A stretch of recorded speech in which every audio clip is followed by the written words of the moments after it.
Hello दोस्तों, कैसे हो आप लोग। उम्मीद है कि बहुत अच्छे होंगे। दोस्तों, आज के वीडियो में मैं आपको डिटेल में असिस्टेंट एसएनटी पोस्ट पर बताने वाला हूं, जो कि रेलवे ग्रुप डी में एक पोस्ट होने वाला है। तो आप देख सकते हैं कि रेलवे ग्रुप डी का जो वैकेंसी है, इसका अनाउंसमेंट हमें हो गया है, जो कि 32,438 है। हो सकता है आने वाले दिनों में हमें बढ़ी हुई देखने को वैकेंसी मिल सकती है। तो इसमें अगर आपकी क्वालिफिकेशंस 10वीं पास है किसी भी सब्जेक्ट में, आप सिर्फ पासिंग है तो भी आप इसको अप्लाई कर सकते हैं। आपकी एज 18 साल से 36 साल के बीच में होना चाहिए। और अगर आप SC ST में आते हैं तो 5 साल छूट मिल जाएगा। अगर आप OBC में आते हैं तो आपका छूट जो है 3 साल मिल जाएगा, यानी 39 साल तक आप अप्लाई कर पाएंगे। तो इस वीडियो में डिटेल में सिग्नल एंड टेली कम्युनिकेशन जिसको बोलते हैं, यानी SNT, उसी पर मैं बात करने वाला हूं कि जब आप असिस्टेंट के रूप में यानी हेल्पर के रूप में भर्ती हो जाओगे तो आपको क्या क्या काम करना पड़ेगा और आपकी सैलरी क्या होगी और इसमें प्रमोशंस के चांसेस क्या क्या होंगे। इस ड्यूटी के बारे में डिटेल में चलिए हम लोग बात करते हैं। तो सबसे पहले मैं एग्ज़ाम की बात कर लूं कि आपका एग्ज़ाम कैसे होने वाला है। तो जब आप फॉर्म भर दोगे आपको भारतीय रेलवे की ऑफिशियल वेबसाइट से, तो फॉर्म भरने के बाद आपका जो एग्ज़ाम है 5 से 6 महीने बाद हो जाएगा, जो कि मैं मान के चलता हूं कि जुलाई अगस्त में हो सकता है एग्ज़ाम। तो उसमें आपको एक CBT होने वाली है और उसी CBT को पास करना है और उससे आपको लगभग 3 गुना बच्चे फिजिकल टेस्ट में लिए जाने वाले हैं। और फिजिकल एग्ज़ाम जब पास कर जाते हैं तो उसके बाद आप जो है एक डॉक्यूमेंट वेरिफिकेशन से गुजरते हैं और डॉक्यूमेंट वेरिफिकेशन के बाद एक मेडिकल होगा, जो कि B1 मेडिकल है। और ये बहुत ज़्यादा हार्ड मेडिकल नहीं होता है, जिसमें आप चश्मा लगाते हैं तो भी आप इसको भर सकते हैं, आप इसके लिए एलिजिबल हैं। तो जब आप एग्ज़ाम पास कर लेते हैं तो आपको एक जो है जिस जोन में आपने फॉर्म भरा है, मान लीजिए कि आपने मुंबई जोन से फॉर्म भरा है, तो मुंबई में 5 डिवीज़न आते हैं, जिसको हम सोलापुर, मुंबई और पुणे और नागपुर और भुसावल, ये 5 जो है डिवीज़न है। तो आपको किसी एक डिवीज़न में अलॉट हो जाएगा। और आपको बता दूं कि ये डिवीज़न वाले डिसाइड करते हैं कि आपको सिग्नलिंग डिपार्टमेंट में डालना है या फिर आपको टेली कम्युनिकेशंस डिपार्टमेंट में डालना है। तो ये आपका जो है पोस्टिंग हो जाएगा। और जब आपकी पोस्टिंग हो जाती है तो इसमें 21 दिन तक ट्रेनिंग होती है और ये ट्रेनिंग आपके स्टेशन पे ही होती है या फिर आपके डिवीज़न में ही होती है, कहीं आपको बाहर जाने की ज़रूरत नहीं होती है। अब बात कर लेते हैं स्टार्टिंग सैलरी की। तो अभी जो आपकी स्टार्टिंग सैलरी बनने वाली है वो 27 से 30 हज़ार बन सकती है, क्योंकि मिनिमम जो आपका बेसिक है वो 18,000 बनने वाला है। इसके साथ में आपको TA वगैरह या फिर HRA वगैरह मिलेगा। तो ये मैं मान के मैं मोटा मोटा आपको बता रहा हूँ कि 27 से 30 हज़ार बन सकता है। लेकिन रेलवे ने डिसाइड कर दिया है कि 8वां वेतन आयोग लागू होने वाला है, तो हो सकता है कि उसमें आपकी जो सैलरी है ये 45 से 50 हज़ार के बीच में भी जा सकती है। लेकिन अभी तक उसका ऑफिशियल जो है डाटा नहीं आया है, बस अभी अभी 2-3 दिन पहले इसका अनाउंसमेंट हुआ है। तो ये हमारी हो गई सैलरी पर बात। अब बात करते हैं कि आपको काम क्या क्या करना है। तो आपको मेन रूप से असिस्टेंट के रूप में यानी हेल्पर के रूप में काम करना है। उनका जो रेलवे में जो रेलवे में सिग्नल मेंटेनर है, यानी जो टेक्नीशियंस भर्ती होते हैं, उन टेक्नीशियंस का आपको हेल्प के रूप में काम करना होगा। तो आपको काम क्या करना है वो देख लीजिए। काम आपको करना है, रेलवे हमारी जो ट्रेनें चलती है ये पूरी तरीके से सिग्नल से परिचालित होती है, यानी जैसे जैसे हमारा ट्रेन चलती है और उसी सिग्नल जैसा जैसा मिलता जाएगा और उसी सिग्नल से ही हमारी ट्रेनें चलती है। तो इस सिग्नल से रिलेटेड सारे काम आपको करने होते हैं। इसके अलावा आपने स्टेशन मास्टर की बिल्डिंग में देखा होगा कि उनके जो ब्लॉक इंस्ट्रूमेंट है या जो उनके पैनल है, उसके जो मेंटेनेंस का काम भी आपको करना होता है। इसके अलावा हमारा जो एक पैनल रूम होता है, RRI रूम होता है, जहाँ पे सिग्नल से रिलेटेड जितने भी रिलेज लगे हैं उस रिले में भी आपकी ड्यूटी लगाई जाती है, जहाँ पे आप मेंटेन करते हैं, जहाँ पे आप उसका देख रेख करते हैं, जहाँ पे आप उसका रख रखाव करते हैं, जहाँ पे आप उसका साफ़ सफाई करते हैं। इसके अलावा आप जो है उस सिग्नल्स उसके पास में एक जो है पॉइंट होता है जिसको हम कांटा बोलते हैं।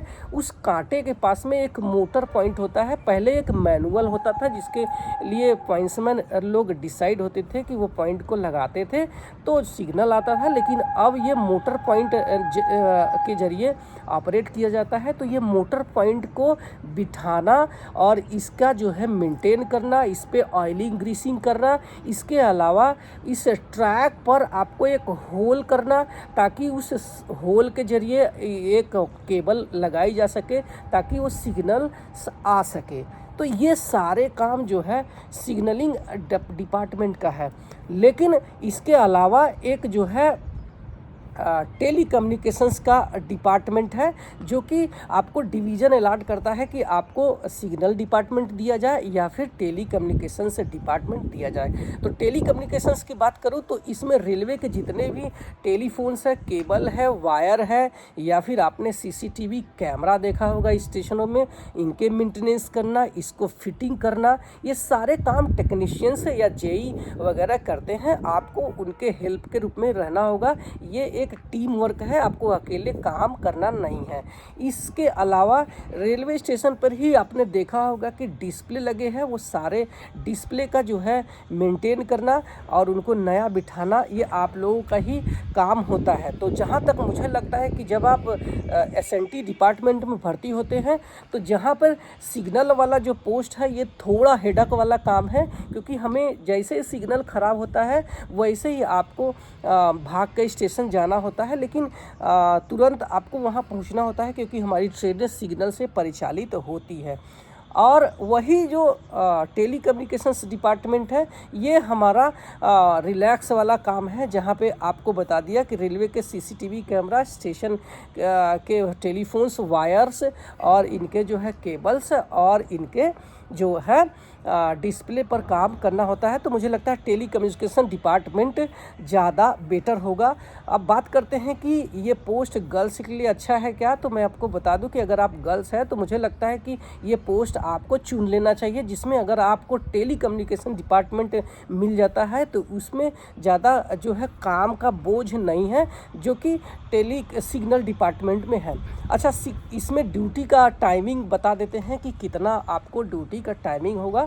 तो आपको बता दूं कि ये सुबह 8 बजे से लेकर के शाम के 5 बजे तक इनका जो है ड्यूटी रहता है। अगर आप छोटे स्टेशनों में भर्ती मतलब पोस्टिंग आपकी हो जाती है तो आपको एक जो जिस स्टेशन पे आपकी पोस्टिंग हो गई उससे 3-4 स्टेशन उधर और 3-4 स्टेशन इधर, इन सारे स्टेशनों के आपके जितने भी सिग्नल्स लगे हैं या फिर उनके जो एक्सेल काउंटर लगे हैं, यानी जो आपने जो बॉक्स देखा होगा जिसको हम लोकेशन बॉक्स बोलते हैं, उसमें एक्सेल काउंटर भी लगे हैं।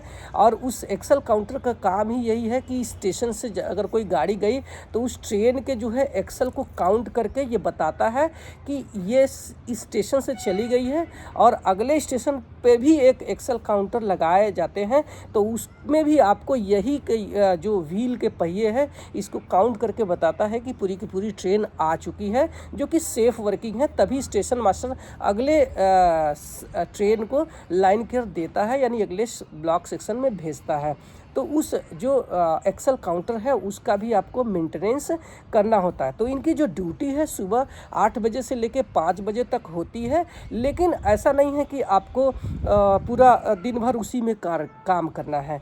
जब कोई फेल्योर होता है या फिर फेल्योर नहीं भी होता है तो भी आप घंटे 2 घंटे के लिए गए और वहाँ पे ऑयलिंग ग्रीसिंग किया और उसके बाद आप अपने स्टेशन पे आ गए। और इसके अलावा जो है जब आप हेडक्वार्टर में हैं, ध्यान रखना, अगर आप हेडक्वार्टर में हैं तो आप हेडक्वार्टर छोड़ करके बिना एसएससी के यानी बिना आपके सुपरवाइज़र के परमिशन के आप जा नहीं सकते, क्योंकि जैसे ही कोई फेल्योर होगा स्टेशन मास्टर आपको फ़ोन करके बोलेगा कि फलाना सिग्नल ख़राब हो गया है, सारी गाड़ियाँ खड़ी हैं, तो आपको भाग करके दिन हो या रात हो जाना पड़ेगा। चाहे वो स्टेशन से दूर 1 किलोमीटर दूर, 2 किलोमीटर, 3 किलोमीटर दूर सिग्नल लगे हैं, वो सारे सिग्नल्स पे जा कर के आपको मेंटेनेंस यानी उसके जो है पुटराइट उसको ठीक करना होगा।